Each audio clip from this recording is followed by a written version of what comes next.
The Barbarian Brothers. Okay, everybody fasten the seatbelts.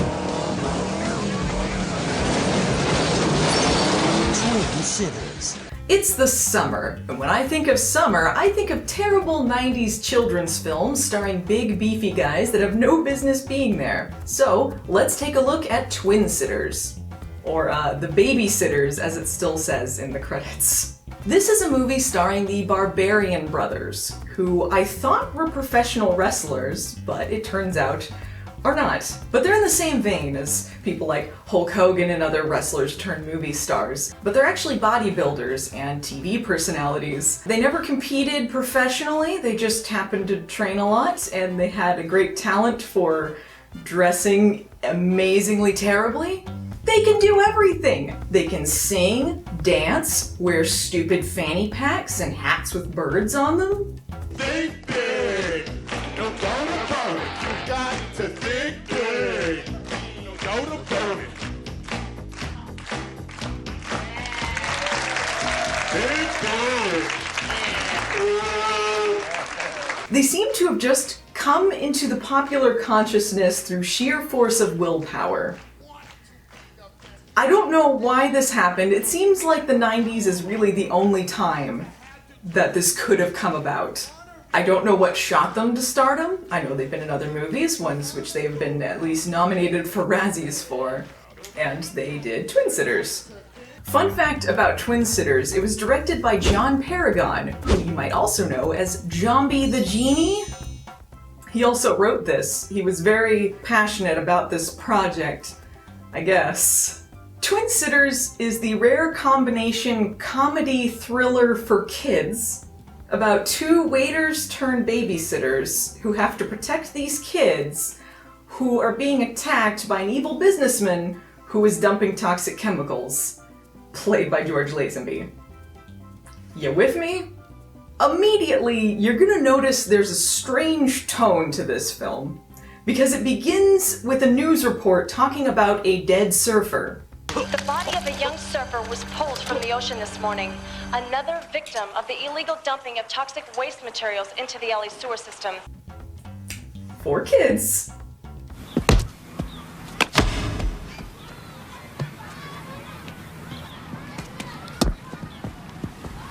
Give me back my ball, dickhead. The news reporter describes them as toxic bandits. Toxic bandit. Which I think is a little bit light, considering the crime that they have committed.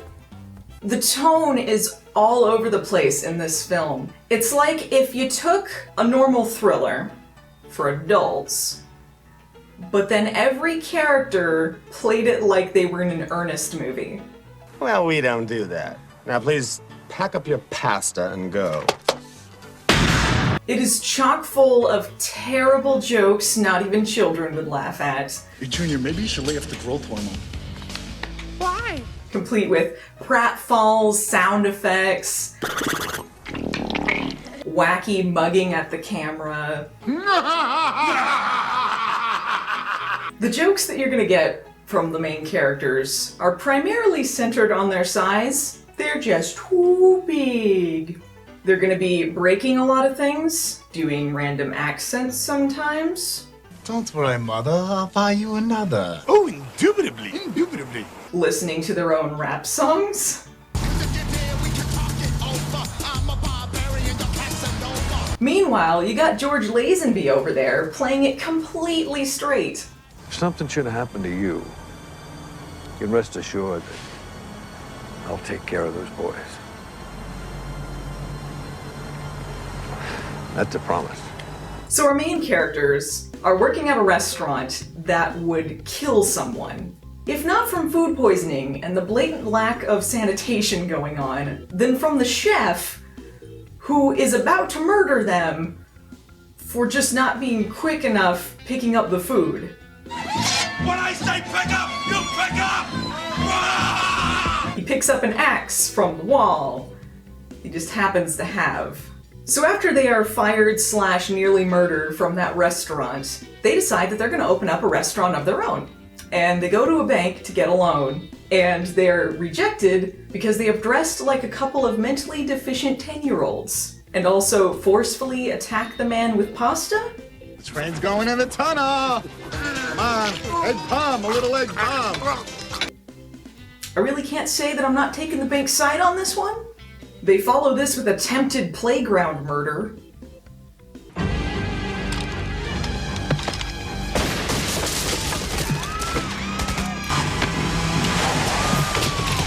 That baby would be dead.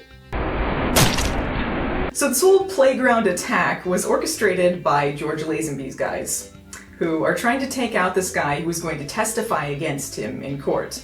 And that guy decides to hire the Barbarian brothers, who have protected everyone at the park, to protect his nephews. Now, the kid's parents just died 6 months ago.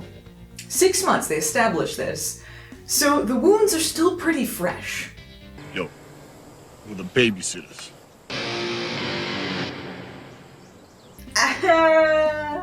This is also a world where people are amazed that twins exist, even other twins. This is Bradley, and this is Stephen. So the dad goes to court and leaves the Barbarian brothers with his nephews.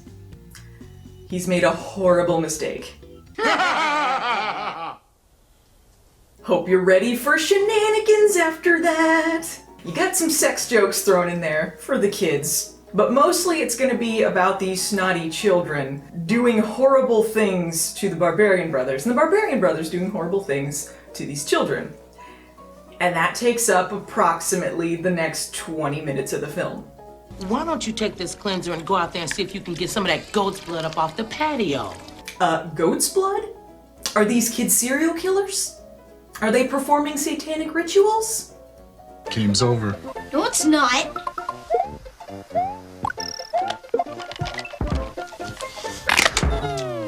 These shenanigans are amazingly inappropriate, and it is fantastic. You've got fake suicides, fake drowning, attempted murder. The kids are tied to chairs, wrapped up in sheets, and beaten on a staircase. Oh my lord!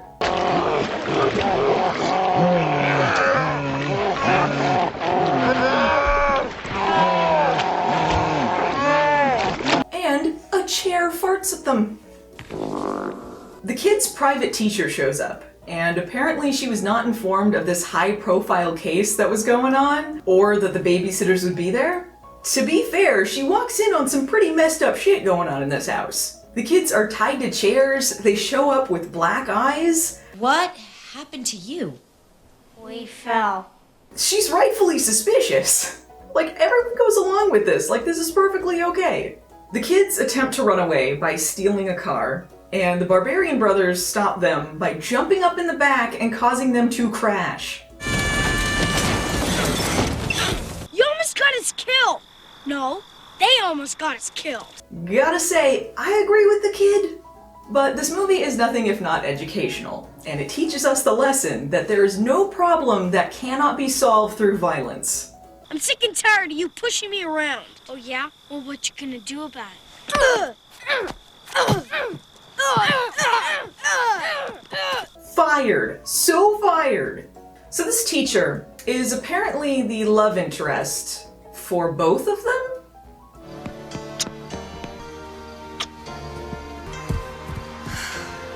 Well, Is really weird, not gonna lie. And they force the kids to go on this weird date with them, with this woman who they are both dating, even though she's seen that these guys are abusing these children. Ain't that a diaper full of shit? And they're not supposed to leave the mansion by government orders to protect these children. And they just run them over with their monster truck. Charming?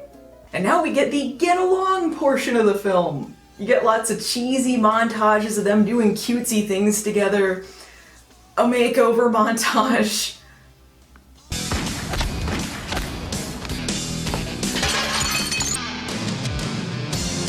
It's slightly less painful than the beating/murder montage. The bad guys decide to strike, and this is when shit gets real. Hey, everything all right? It's fine. Have a nice day. Not. That man is dead. By the way, he was played by Greg Barnett, aka Shippy from Baywatch. Lost a good man that day. There's never a drive-by shooting when you need one. The bad guys try to kidnap the children, and remember, violence solves all problems, so everyone is going to be beating everyone with household items. It's a mix of physical comedy gags, like throwing a globe down a hallway, and a gunfight? Like, people are being straight up murdered here. Dead, cold, gone. Their families have them no more. This leads to a climactic helicopter chase, and the kids are taken away. Major bummer, man. He's got to put on his troll jacket with only 30 pocket scars for this one. Then we get to what is perhaps the most absurd part of the film. The Barbarian brothers call up two sets of twins that they know that happen to have martial arts fighting skills. And then they go onto a boat where the kids are being held and have a fight to get them back, where there is yet more murder. This film is really banking on twins being outrageous. Like, the bad guys are just stunned, like twins are some sort of mythological creature that they didn't know existed. If you guess that the kids are rescued through more violence, you'd be correct!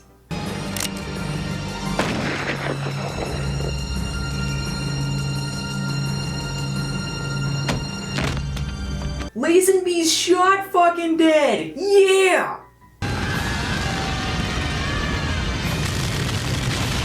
Then they open up their own restaurant and everything worked out. The end. Twin Sitters is a strangely endearing film. I wouldn't say it's necessarily good, but some of the jokes are quite funny.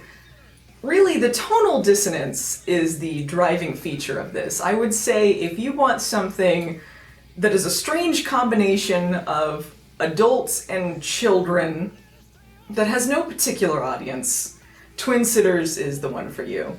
It is very 90s, maybe a lost gem. I hope that you enjoy it as much as I did. So, check it out. See you next time.